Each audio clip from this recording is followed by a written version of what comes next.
this video, we won't go deep into theory, but we'll look at some of the built-in video transitions.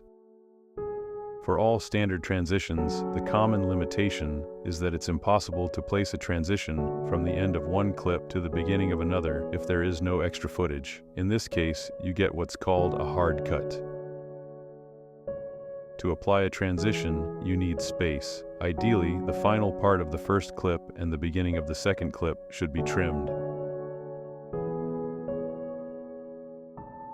Go to Effects, Toolbox, Video Transitions. Let's start by looking at the dissolve transitions. Additive dissolve blends two clips by increasing brightness. The bright areas of the second clip appear first, and darker areas appear as the transition progresses.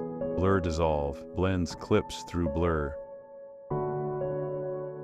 In the settings, you can control the amount of blur horizontally and vertically.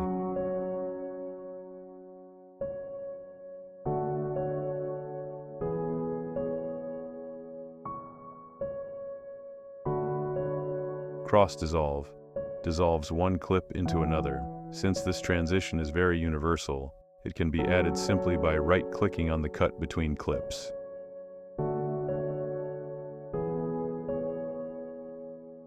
Dip to color dissolve. Blending happens through fading into a color. You can choose any color. Non-additive dissolve. Blending without increasing brightness.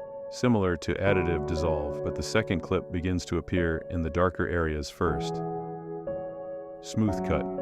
Similar to cross dissolve, but additionally creates a wave-like distortion between clips. There are many more built-in transitions. We'll talk about some of them in future videos.